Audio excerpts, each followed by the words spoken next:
So today I'm going to be checking out the greatest of all time. I know that title has been thrown around for a lot of athletes, a lot of personalities, and maybe all these people all warranted this title. But I've always felt that this guy was the ultimate GOAT of a man, of a human being. A lot of things that he went through, being the greatest fighter during his time, and also going through all the political things, shenanigans that he went through, was incredible.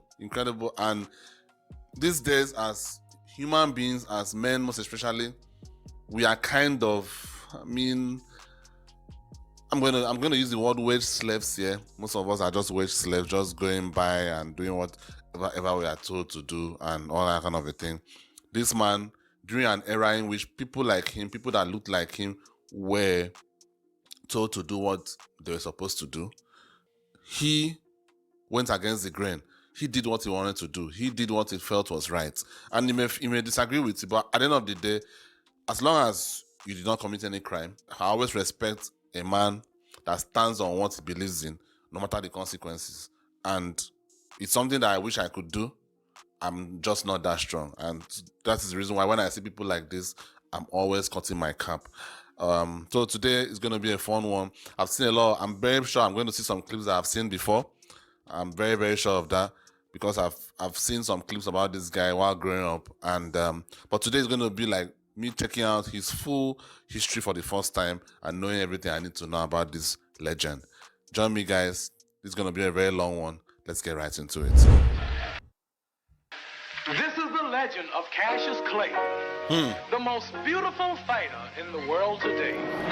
What should people tell their kids who Muhammad Ali was? Clay is lightning fast. He was a tremendous bolt of lightning.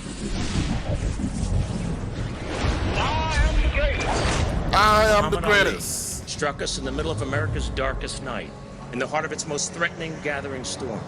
Ladies and gentlemen, this is Cassius Marcellus Clay. He's young, he's handsome. They know it. He's a poet, and many people They believe know he'll be it. the next heavyweight champion of the world. He was leaning back and away from punches. Cassius Clay, you gotta remember, is the greatest fighter that ever lived, in and out of the ring.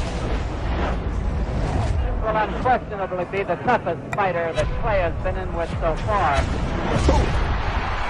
Created by Mother Nature out of thin air, a fantastic combination of power and beauty. And he combined that velocity with the power of a heavyweight. Moore is sent to the canvas again by a barrage of punches. He did things nobody would do. He predicted the round that he would knock somebody out in, and then he would do it. Clay wins by a fourth-round knockout, as predicted. He was the first available superstar.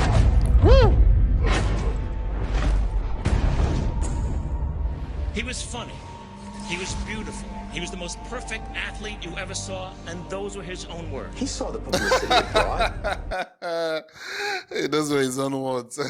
But actually, he was right. I mean, how many times have you seen an athlete that was so perfect at what he did, and not just, and most of the time, I'm not talking about soccer, I'm talking about a sport that there's violence involved, and you turn around and look at the person that is this good and is so handsome, so fresh looking. It's weird. Most of the greatest fighters that ever lived, most of them don't look that great. Most of them, I know it sounds bad, but most of them are kind of ugly, if I'm being honest. And that is cool. At the end of the day, being fine doesn't pay the bills, at least for a man though. So this guy was able to dominate a sport that involved strength, involved violence, and was so fresh looking and so handsome. It's weird. And what did the publicity equal? A larger and larger presence on the American stage. Sonny Liston, I watched him here in the gym a few months ago when he was here to fight Howard King.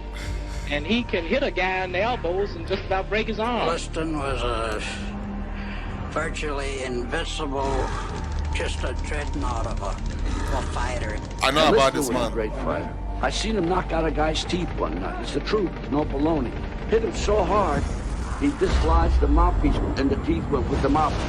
And he had this very forbidding and intimidating, utterly hostile manner about him. He was so powerful.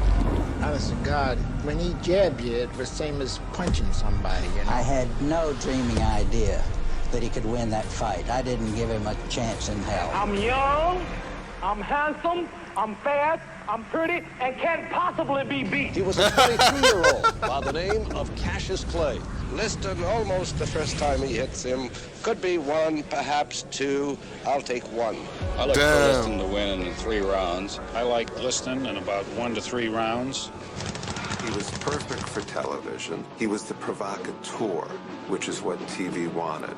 As we got near to the fight, a new fella showed up, Malcolm X. Ali's interface with counterculture and the beginnings of his huge socio-political presence. If he were made to realize how black people really feel and how fed up we are without that old compromise and sweet talk. As if he hadn't put enough pressure on himself, Cassius Clay decided to announce that morning he had joined the Black Muslim religion, an unpopular militant group. Ticket sales started dropping to Muslims. They were thinking of possibly canceling the fight. That was a polarizing moment that Cassius Marcellus Clay was going to be Muhammad Ali. We'd never seen anything like that. You know how great I am. I don't have to tell you about my strategy. Let my trainer tell you. Bodini, come here. Bodini, tell him, what are we going to do? You're going to float like a butterfly and sting like a bee. Rumble, young man, rumble. This will be the biggest match in the... By the time the Liston weigh-in took place, it was in agreement with the boxing people that we should get serious. It's the morning of February 25th, the day of the big fight. Now we'll see the craziest weigh-in in all boxing history. You don't want to make Sonny mad. Sonny's bad enough when he's not mad. And I agreed to that all the way up, and then he hit the door. Clay said anybody would have to be afraid of a crazy man. It was all part of young Clay's master plan. Cassius was smart, and he was clever. And he could get under Liston's skin more so than anybody ever. I saw Sonny Liston a few days ago, Cash. Ain't he ugly? What did I just say? Most great fighters were kind of ugly, to be honest with you. Muhammad Ali was one of one, to be honest. Was one of one. Most great fighters don't really look that good, if I'm being honest. And like I said, looking good as a man doesn't really pay the bills that much. So who cares? He's too ugly to be the world champ. The world champ should be pretty like me. He told me to bet my life that you wouldn't go 3 rounds. Well, if you want to lose your money, then bet on Sunday. It's had to be this guy was crazy, man. Whistling past the graveyard, somebody who had to be scared, who was trying to, keep his courage up before he was destroyed. I felt that Sonny Liston was going in and squash this boastful, braggartly kid like an ant. All set now. World heavyweight boxing title on the line. Just the anticipation of my father thinking that Ali was going to get... Man, I miss the days of heavyweights, man. I miss the days of real heavyweights boxing. Even though I was never a boxing fanatic like that, I've always followed it on the side. Like, it was always something that was so big. While growing up, my dad was obsessed about all this Tyson versus Lennox Lewis, Tyson versus Evander Holyfield, people like that. So as a kid, I used to just see all those things. When you see things as a kid, you don't really understand what's going on, but you can still remember those memories. And I can remember those memories vividly. And it wasn't just my dad. Everybody around him was obsessed about this heavyweight boss. We didn't even know things like what was middleweight or any of those other weights that it's popular these days. It was heavyweight. Heavyweight was the most important thing. Killed literally by Sonny Liston because that is what people thought. The real drama around this fight was whether this hysterical man-child was going to lose his nerve, whether he was going to show up, and whether he was going to get killed. Man, greatest of all time, greatest athlete, ambassador, human being. Man. The challenger is jabbing all. Float like a butterfly, sting like a bee. Look at the guy yawning. Tell us what you think at the end of one. You look at the videos, or there's documentaries, there's movies. Joe Louis' and it's voice. hard to sum him up because you could do documentaries on different parts of his life. Oh man, look at that. Sonny Robo. You know the thing about this fight, I've noticed this Liston looks like a power fighter, meaning if he just needs to get you.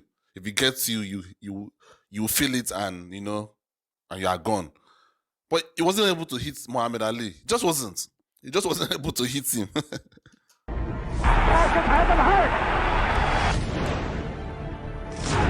has a big mouth below his left eye. And he's getting hit with all the punches in the book. So I get him down, I get the sponge and I pour the water into his eyes, trying to cleanse whatever's there. Before I did that, put my pinky in his eye, and I put it into my eye. It burned like hell. There was something caustic in both eyes. Joe Polino had used Moncel solution on that cut, and my kid, sweating profusely, went into both eyes. What the heck, let's face it, biggest fight of his life, and he's blind, he can't see. Joe's eyes, his eyes are bothering him. Ladies and gentlemen, we don't know exactly what happened. Woo! They're yelling from Cassius Clay's corner, something got in his right eye. Ali at 199 pounds was just not a full body heavyweight at that point, where Sonny Liston was probably 220. Hold the bone, Cassius is a bit hurt. It seems like he lost the fight, though. Wow, okay. Sonny Liston put a horrible licking on him in that round. The lesser guy would have folded, but then his eyes started clear. He started doing a number on Liston again. Okay. Easy target. Damn. Oh, man, look at this. Cassius. Look at this. Awkwardly fast. Look at Good this. long left lead. In the sixth round, when Liston went back to his corner, Liston was a beaten man. What do you think is going on in Sonny's mind at this point? Well, I think that they feel now that Clay have all the confidence he needs and go on to defeat Sonny. Cassius Clay, he's got peripheral vision, sharp. He's looking over my shoulder. He's looking over my shoulder. He got up. We win. Sonny Liston knocking out. Sonny Liston is knocking out. He's out.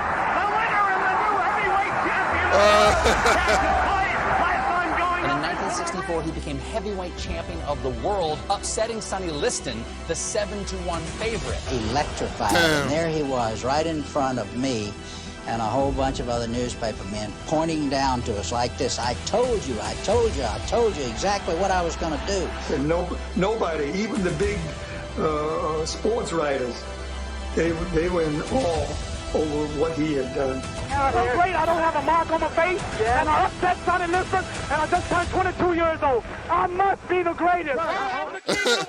Hold it. Hold it. You're not that pretty. I'm a bad man. You're not that pretty. I shook up the world. Had Liston gotten by, the powers that be never would have allowed Cassius Clay to fight again. Who's the greatest? Who are you going to fight? Who's the greatest? You know what, they don't say nothing. No justice. Said he was the greatest. All of the odds were against him. He upset the odds makers. He won. Nothing in Cassius Clay's past prepared him to become Muhammad Ali. Cassius is not my name no more. Officially Muhammad Ali now. Muhammad Ali, right. Muhammad Ali. That's my name. What America wants to stand for, which they did. Black people in many parts of this country weren't allowed to drink from the same water fountains as white people, to eat in the same restaurants. Cassius is in a better position than anyone else to restore a sense of racial pride to not only our people in this country, but all over the world. How do you feel about Malcolm's killing? I feel that it will touch off a war here in New York City between the black Muslims and Elijah Muhammad. The head of the World Boxing Association. He was going to take Muhammad Ali's title away because Muhammad Ali did not think like they wanted him to think. The title does not belong to the title holder. The title belongs to the World Boxing Association. A rematch with Liston was scheduled for... Wow, that is horrible. That was horrible. Damn. Man, I do understand that race is a very serious topic in the United States. I actually think the US have a race problem. Everything's about race. Every time, everywhere I turn, it's some race this, some race that, race this, race that, race this, race that. And though I feel the United States is the greatest country in the world in terms of having the in terms of freedom and all that kind of a thing, like having this Second Amendment rights that some Americans want to lose, which is weird. But having a right of now, am I saying that there should be some rules, obviously, but I feel like it's a right that you should never hope to lose. Never.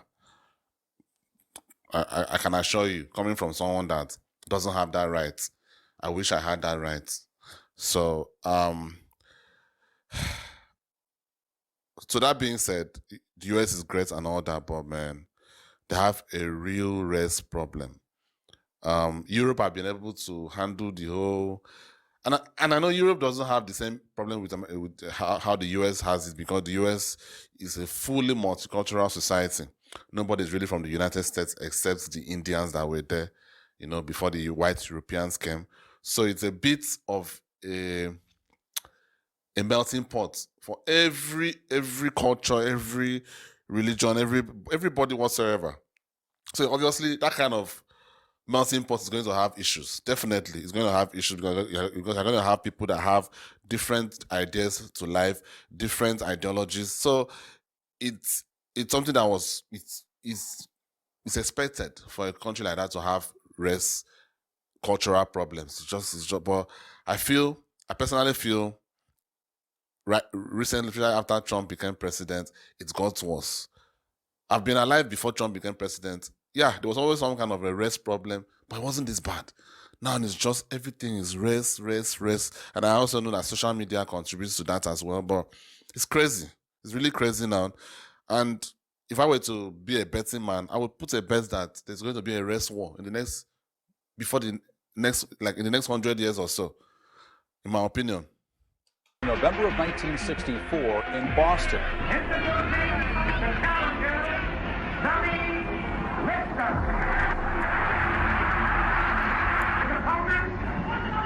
The heavyweight champion of the world, Muhammad Ali. 15 rounds or less, the world heavyweight title, the big fight, the big night, round number 1. Here we go.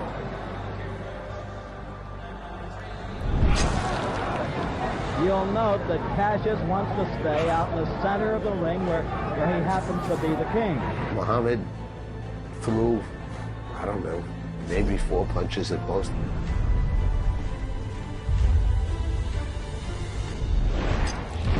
Whoa! He had gotten knocked out by a punch. Okay, that is the picture.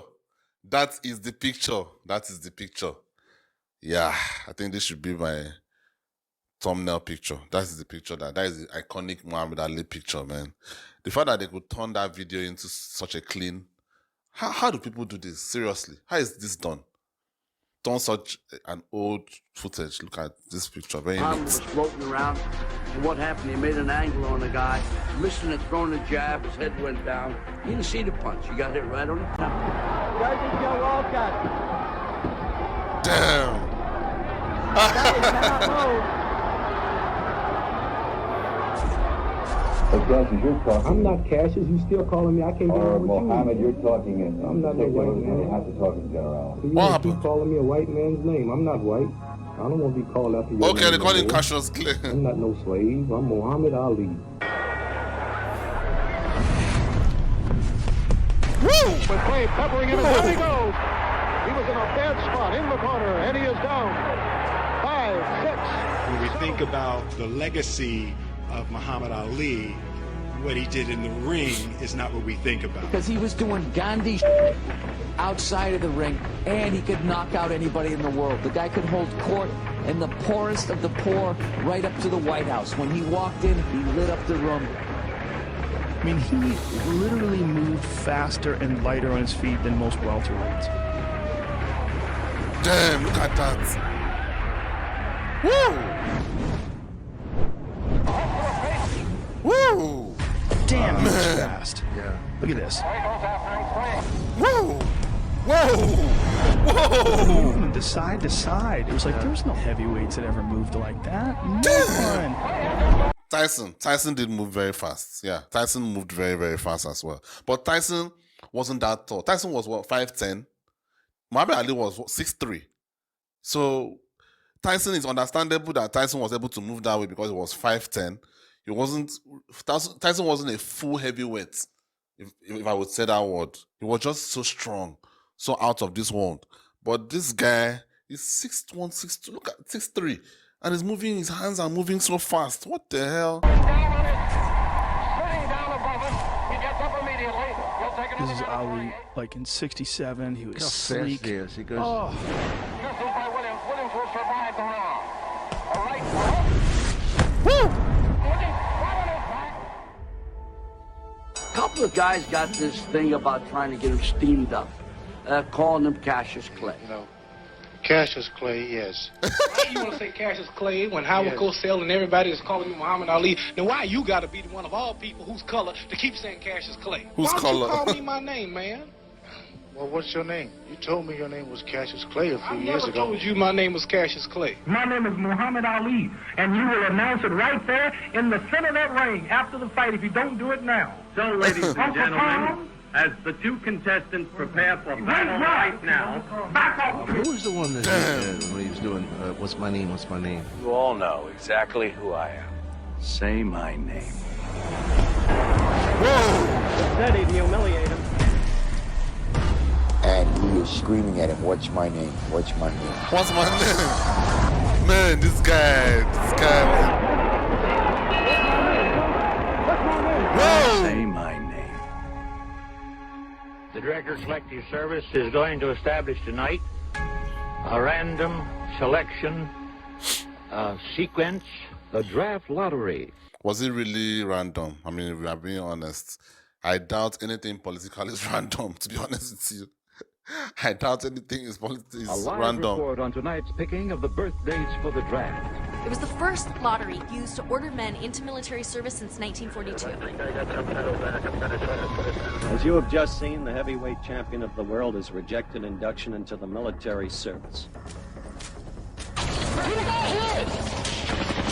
You could say, well, the Vietnam War, everybody was against it. Wrong. 1965, 1966, 95% were in favor of that war. Nobody criticized the U.S. If you were opposed to the war in Vietnam, they thought you were patriotic and cowardly draft dodgers. More than half of all African... I mean, it's interesting that right now everybody looks at the Vietnam War as a terrible thing, like all that kind of a thing. But if you look at the history, at the time that the war started, most Americans felt it was the right thing to do. And it's always very weird because I've always felt most human beings are sheep. Most human beings are sheep. Everybody just goes by what the masses and the public agreements is. Most people don't think for themselves. So it's understandable why everybody was like, okay, it's great war, let's go. Then immediately it wasn't now popular to say it was a great war. Everybody was like, I knew it was not a great war. We shouldn't have gone. Really? Americans opposed the war in Vietnam. Blacks were... More than half of all African Americans opposed the war in Vietnam. Blacks were disproportionately dying in Vietnam. What about your unpatriotic remarks that you made? You said you were the people's champion? Yes, sir. Do you think that you're acting like a people's champion? Yes, sir. So you only have two kind of men, those who compromise and those who take a stand, see? And when you take a stand, you have to be ready to pay for it. No matter what you think of Mr. Muhammad Ali's religion, you certainly have to admire his courage. Ali had the strength to speak in a time you could be silenced. Dr. Martin Luther King has been shot to death in Memphis, Tennessee. I still have a dream. With Bobby Kennedy gone, Martin Luther King gone, Malcolm X gone. Who was there to relate to when Vietnam exploded in our face? That was a flashpoint, really. I mean, everything that Ali had done before was as nothing compared with his refusal to be inducted. Suddenly, it didn't seem so craven to be afraid to go into the army and fight this war. There were millions of young men my age eligible for the draft for a war that we didn't believe in, all of us huddled on the conveyor belt feeding the war machine. took an all-white jury less than a half hour to find Muhammad Ali guilty of all charges. This fella they call Clay or Muhammad Ali, whatever he wants to call himself, is a disgrace to the nation. While fighting imprisonment for his stand, Ali was also stripped of his title. When the mightiest government in the world come down on you, and yet we didn't compromise. You my enemy. My enemies are white people, not Viet Congs or Chinese or Japanese. Cassius had receded, and the man who became Muhammad Ali had transcended sport.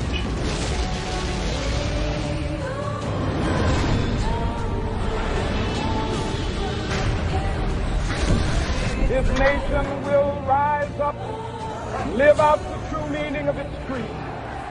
They were the police, jury, and executioner all in one. You my opposer when I want freedom. You my opposer when I want justice. You my opposer when I want equality. You won't even stand up for me in America for my religious beliefs, and you want me to go somewhere and fight, but you won't even stand up for me here at home. How he wondered whether or not he would ever fight again, and his title was stripped from him. How he was. I mean, at that point in the US, he was right. He was right. No, I don't really know.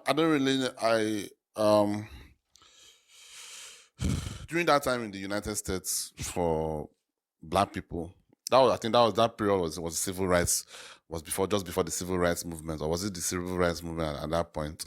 So he has a point. I mean, you are not standing up for me, you're not standing up for my rights, but you want me to go and fight for you? It makes no sense. Pariah in America. His ban was eventually overturned by the Supreme Court. Ali here today a victim. The Supreme Court exonerated for refusing military induction. This was Ali's return to the ring after a 3.5-year exile. The time he was out would have been great. It would have been watching a master at work, because he had reached his full proportions, full maturity. The world never got to see the best of Ali. True. What you got? The guy, he basically missed 4 years of his prime. 4 years of his prime. That is so unfortunate, man. That was plenty, but you didn't see the best of them. Back left. The crowd screaming. The first knockdown of the fight. He took the mandatory 8. And now Ali is behaving like the old Ali. See, he didn't spend those 3 years lifting weights and running hills and hitting the heavy bag. He wasn't doing anything. It's over. Ali is the knockout winner. 2 undefeated champions. 2 champions of the first rank. And Ali coming back to reclaim in many people's minds what was rightly his, but not against some patsy, against Joe Frazier. Muhammad Ali in the ring. I think he lost this fight. I think he lost it. In a beautiful, beautiful red and white robe. Now here comes Joe Frazier. Joe Frazier will be here any minute. We have 2 undefeated fighters in there. Frazier has won all 26 of his bouts with 23 knockouts. And Muhammad Ali has won all 31 of his bouts with 25 knockouts. The young Muhammad Ali would have run circles around Joe Frazier. Look at Ali go. Look at him go. Look at him. I mean, he doesn't look anything like he used to look. I mean, he's bouncing around a little bit in the beginning. The crowd is chanting Ali. And Joe says, come on out and fight. But he's just not the same guy. Ali didn't have the speed to avoid punches, but he learned he could stand and fight. A wicked punch. Woo!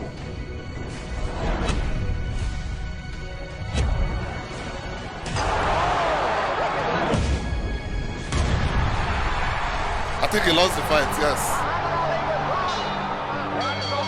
The round is over. The round is over. What a round. I don't know how he survived that round. Joe just relentlessly keeps going. He has more stamina and power than anybody I think I've ever seen. Don't you, Archie? 15 and final round. Referee, time is important here.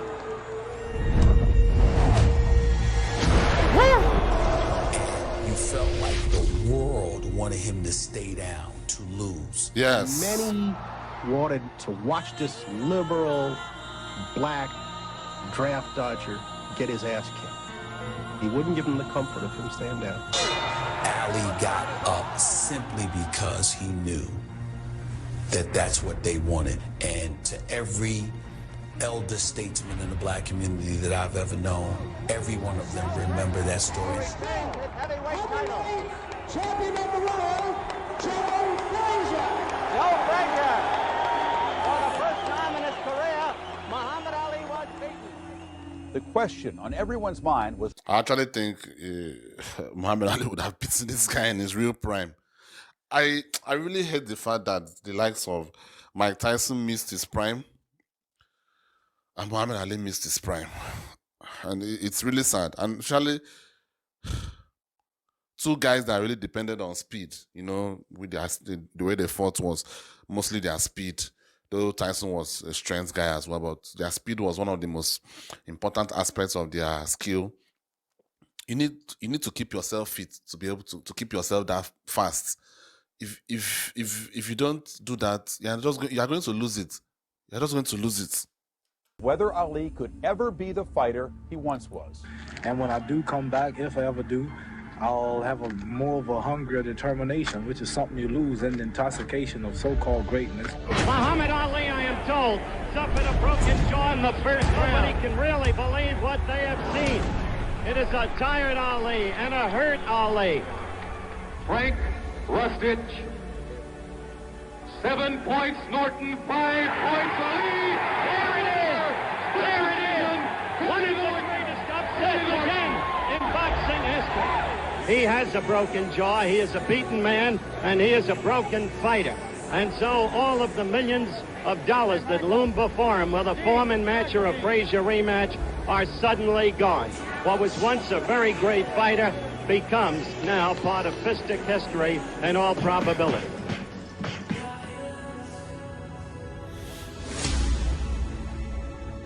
George Foreman had annihilated everyone that stepped in the ring with him. I had beaten everybody that Muhammad Ali had lost to. The challenger for the heavyweight title, Big George Foreman, the undefeated heavyweight. I must break you. So I thought I was the toughest thing ever invented.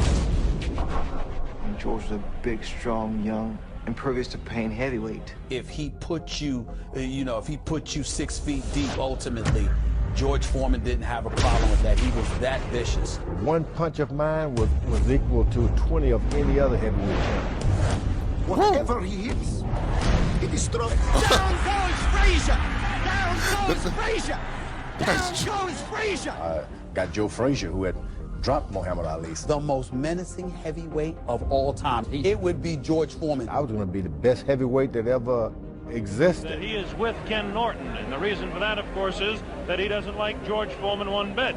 Do you really believe, Ali, that he can beat this man? Yeah, the man went 24 rounds with me, broke my jaw in the first round. I was in shape to sock him fight. In those days, he was a bully.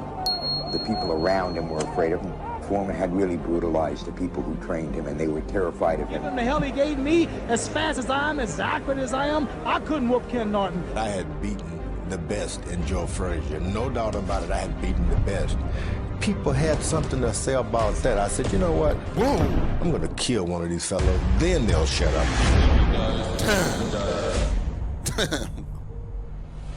And it looks like Norton has really been staggered. Foreman was the guy who destroyed Frazier, destroyed Kenny Norton. Whipped by Kenny Norton. I knocked Kenny Norton out easily. Once again, Muhammad Ali found himself in great demand. The WBC and the WBA mandated the fight. The public certainly wanted it, and the media clamored for it. I think George Foreman will knock Muhammad Ali out, and it'll end Muhammad Ali's career. Other boxers were scared, handlers were scared. The only person that didn't appear scared of Foreman was Ali. I'll prove to the world that I'm still the fastest, the prettiest, the most classist, the most scientific, the greatest fighter of all time. Everybody was scared, but Muhammad Ali himself. And Ali is getting the people to chant, Ali Boumaier. That means Ali kill him.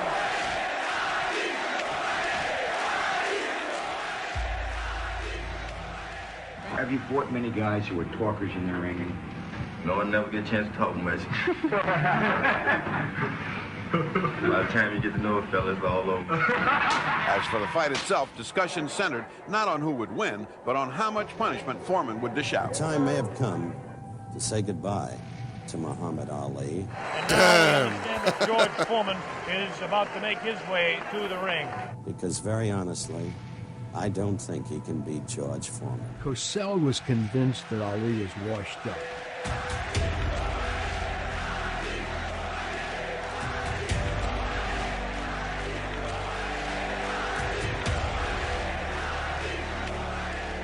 Sometimes I think of this fight, like, did Ali plan this thing out, or is he conned that rope-a-dope strategy when the fight started? What do you guys think? Let me know that in the comments, because I've always felt that he sat down, calculated it, watched this guy.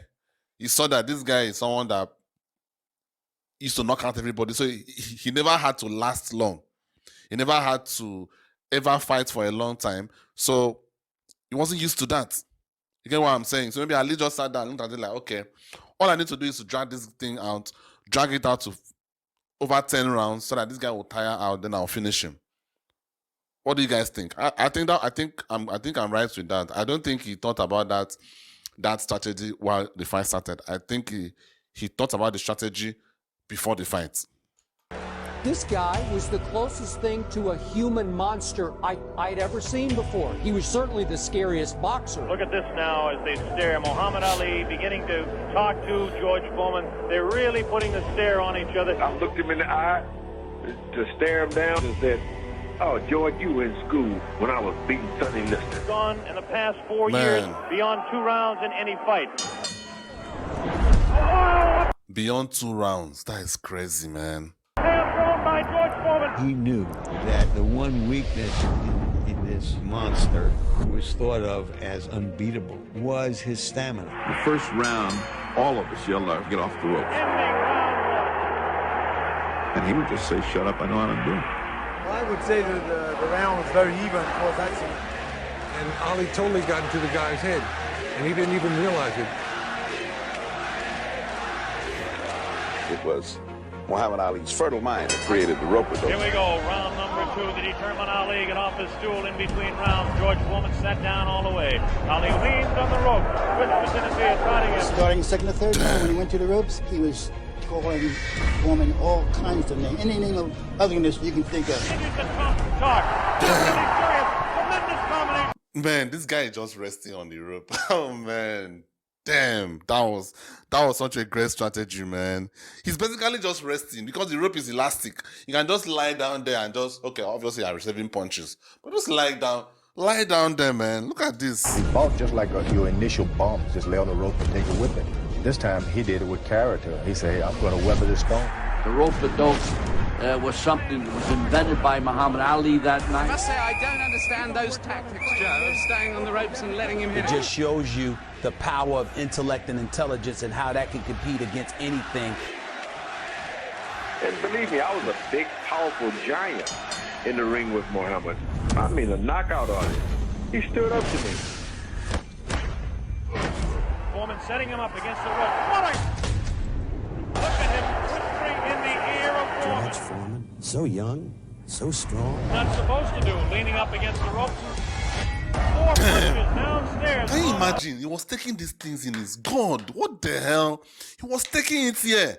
This guy was a beast.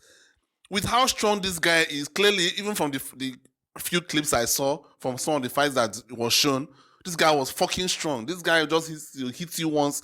And can you imagine Ali taking, and it's not as if it's like Tyson Fury with his big tummy, you know, with fat helping him to repel punches.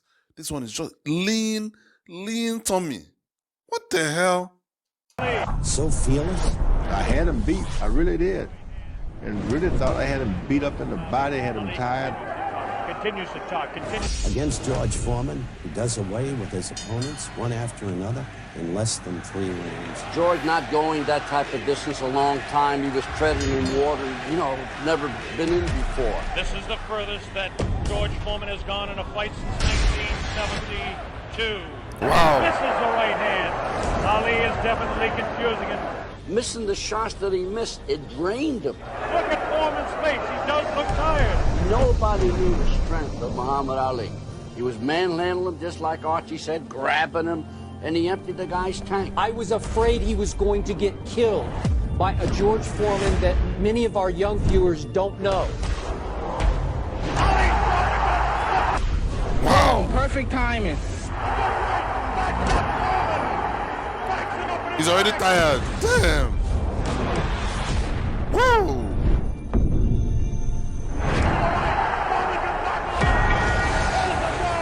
Man. Oh, man. I thought he was hurt. I thought his body was hurt. He came back. He hit Foreman with everything, and he winked at me. Oh, yes, there's no doubt about it. He winked right over here to this corner. You know, the guy really was the people's choice, and he was the people's choice because he loved them.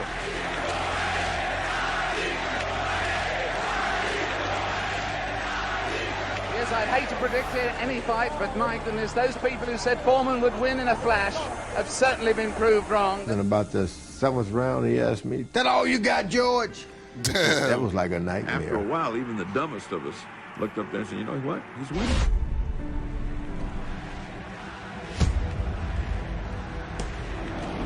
Damn. Oh. Damn. Oh, man. Oh. Oh.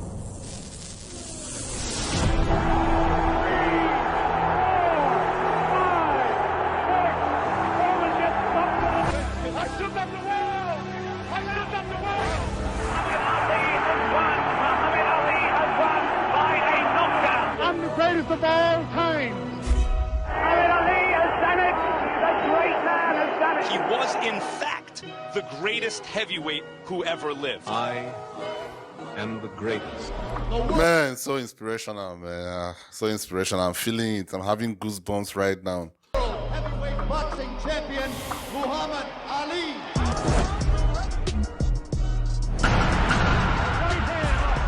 I am the greatest. The referee stops the fight. He loved people, and he loved the adulation of the crowd. Joe Frazier will fall. All of us thought it was going to be a nice, easy fight. Come on, gorilla. We in Manila. Where Ali comes out, dances around, the heat, the thump, ba-dum, and knocks him out in 7-8. A lot of people thought Joe Frazier was washed up. You know, we got something for you. You have. You better believe it. He was once described as the world's most famous man, and indeed it's difficult to think of even a contender. I told you, I'm the type of the world. As you know, there's been a lot of speculation about your condition. There was a suggestion, for instance, that there was brain damage. Ali really got nailed. Ali lost the mouthpiece. I mean, you know yourself. I've been hit a couple times, but I've never been knocked out. I've never been stopped. I never got hurt. It's strange. Oh, you must have got hurt in the ring. Yeah. Well, I mean, I saw you fight Joe Frazier. He was the greatest because he was a fighter in every sense of the word. Muhammad Ali was not worshipped. He was actually vilified. He was a rebel with a cold core. His Parkinsonism was due to repeated blows of his head. Repeated blows of his head.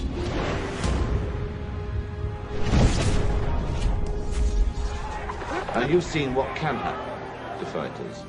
You've seen those shambling wrecks that go around. You see them at every boxing occasion. And what people are frightened of is they don't want that to happen to you. Has had an awful lot of trouble coping with Ali's fast hands. Several times he landed very hard punches on Ali, and I thought Ali was gone. Joe is now doubly hooking with that left hand. Round 10, scheduled for 15. Two of the greats going at it nearly killed each other.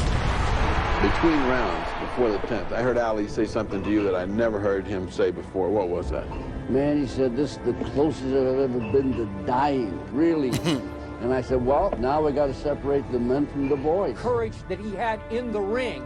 Man, Thriller in Manila. As we saw him take. Oh, those are horrendous fights. Those are horrendous fights. That's right, and then I want to retire. This is too painful. It's too much work. I might have a heart attack or something. I want to get up and go out while I'm on top. There's no explaining why a guy comes back.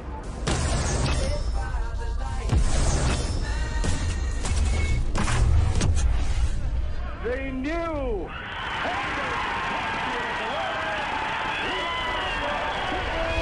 It's tough to take away the glamour, the allure, the light. I would think that Muhammad Ali will have won back the heavyweight championship for the third time. 11 years older than Spinks. With Muhammad Ali, retirement was a dirty word. Muhammad Ali, now in the ring, awaiting the arrival of Larry Holmes. And he was really suffering from Parkinson's already. He was already, really? Yeah, it was already kicked in. Evidence of some speech problems. It was a fight Ali never should have taken. Larry Holmes teeing off on him. Ali Wow. gets to his feet ever so slow for the 10th round. He was a shell of himself as a boxer at that particular moment in time, and it actually broke Larry Holmes' heart. Yeah, it was like, oh, like man. a slow-moving heavy bag. Game's over. I'm the chief second. And he doesn't want to give up. He doesn't want to give up. I stopped the fight. All right. The Muhammad Ali story is a triumphant story because he did triumph. And he did change his own life, and he changed the lives of so many other people. He was kind of a skinny-like kid. The first fight I put him in, he weighed 89 pounds. Heavyweights Jimmy Jones and Cassius Clay square. Impossible is just a big word thrown around by small men. Combination 5 in a row. Left and right too fast. Who find it easier to live in the world they've been given than to explore the world they have to change. He was somebody. What did I just say earlier in the video? Most of us, most human beings, we are just a bunch of sheep, wage slaves. You know, like they said, we find it easier to live in the world than to try and change the world. That's what it is. It had principles. He stood for something. The world lost a true icon, Muhammad Ali. You're being extremely truculent. Whatever truculent mean, if that's good, I'm there. Ali forced us to take a look at ourselves. Oh, another right hand. This brash young man who thrilled us, angered us, confused, and challenged us. Oh, man. Ultimately became a silent messenger of peace. Round 5. The champion Ali says, I'm putting you away now. Get ready, you're going down. He was one of the most influential people of the 20th century and one of the most dominant athletes in the history of sports. I'm the greatest of all time. Cassius, how do you rate yourself as a fighter?